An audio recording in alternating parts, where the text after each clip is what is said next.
Hi, I'm Alex, this is Jamie, this is Henry. Today we're viewing our pitch for the film before. Hang over Henry. Right. So yeah, our log line. A detective has to find information leading to the heart of a cult. But will he lose himself along the way? Handing over to Jamie. Yeah, go on. No. Well, basically, to sum it up, it's very difficult to sum up because it's a plot that tangles. But it's about a detective who's looking into the heart of cults, what he believes is a cult, but then finds that the whole thing is, in fact, his own working in the end. And that he has created this whole cult without even knowing. So it's a psychological threat. Yeah, it gets really tangled in the middle. So we just about keep up with it. But the opening film features an anonymous young person who takes something assumed to be illegal drugs. This then cuts to a psychedelic drug-induced trance, which with happy music playing. This has small cuts to a black screen with a chalk sign being written upon it on cut at a time. Whilst this happens, the titles accompany the drawing of this sign, and the music cuts out each time that this cuts out occurs, and so only accompanies the live shots. Just after the last of these cuts, the character shows an over-the-shoulder shot of our character stopping in front of a masked figure. The colour falls from the screen, making it almost black and white, and the music takes a darker tone. We then see a front shot of our character for the reaction. The character turns left and walks off first, and the camera follows for a second or two. The camera then films a close-up of the feet following the character, followed by a close-up of the front of our character behind him. On the floor there are some of the credits drawn on the floor. The camera then switches to an over-the-shoulder shot of the character returning to looking forward, and another masked gang member blocking her path. This switches to a bird's eye view showing our character circling some of the credits on the floor. The following shot is a mid-shot from the side showing our character watching as the gang member facing our character reveals themselves as being a copy of our character. So basically, she goes on this drug, so she takes this journey, but then she comes across a load of people who are wearing these masks, these animal masks, which we're going to show you later. But it turns out, when they take the mask off, they're actually replicas of her, so she's imagining the whole situation. And then we cut to the main title written over the chalk sign. She pulls that gun and then she shoots at the other character, but she's actually shooting herself, and it's actually seen as a suicide to the rest of the world.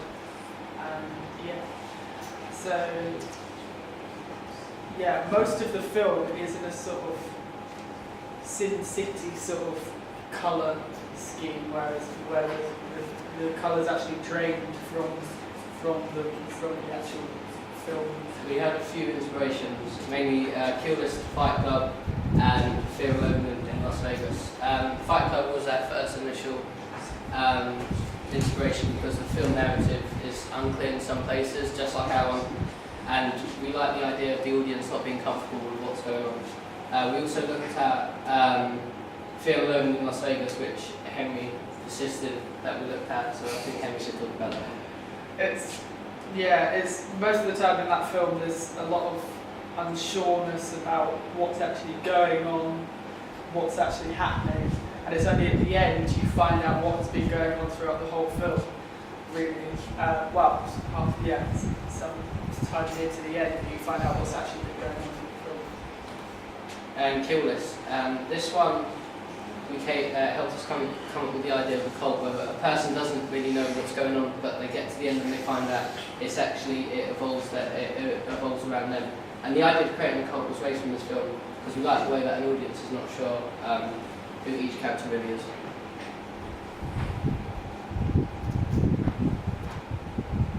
Next we'll be on music, so here we go.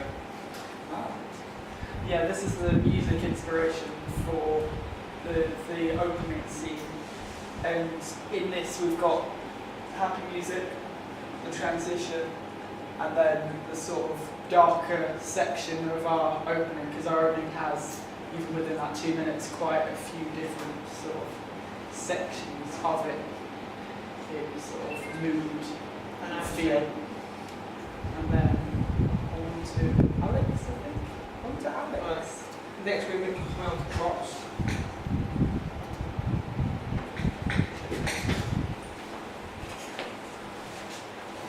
For props, we had to try and meet some of the typical conventions of thrillers. So we came up with these. We decided we need a pill, a replica gun, make fake blood, have a white sheet, and create masks. Oh, we also did a balloon. A what? A balloon. The idea is that if you blow up a balloon with fake blood in it and then it explodes, then it would look like someone being shot in the head. He came up with Moving on to tablet. We had to think about how we would source such props. So we had the ideas of using glucose tablets and paracetamols or treatable mints, which are easily sourceable.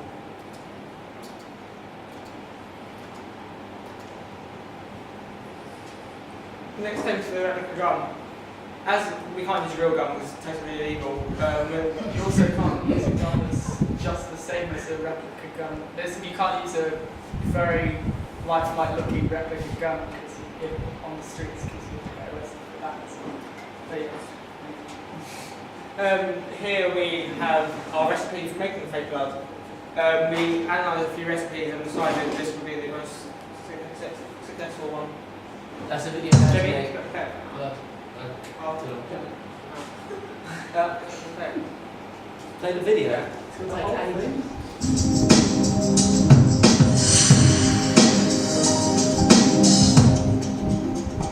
When it comes to special effects, nothing is more commonplace than fake blood. Now, there are a lot of different techniques to pull off this effect, and we're going to take a look at the variation. Yeah, that's how you fake make- blood. That's fake blood. Now we're coming onto the white sheet, which we're going to use to replicate the white sheet that put over a deceased in the morgue. Next thing, as we said before, is how we're using masks to effect. So, as Kevin said, the masks are hiding the character. Yeah. So we're going to make these animal masks, which we've found are quite easy to make from materials at home. So yeah, that should add some colour to our film. These were the couple of masks that we looked at. These can be easily made, so we found that if it would be cheaper if we could make them instead of buying a lot of really expensive masks. And film location.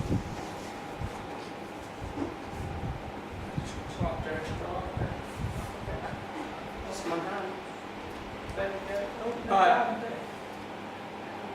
there. One of the first possible locations that we decided we could use is the back streets of Soho. As you can see, it's very shady looking, and there's always going to be mystery, suspense down there. It also has the right amount of light to actually film a video. So there's a high proportion of neon lights down there, so it's a nice mood and atmosphere. The second location that we thought about was in Chinatown. Chinatown shares a lot of atmospheres and moods. At times it can be rather dull, other times it can be rather lively. And we can use these moods to contrast. Moving on to the next thing.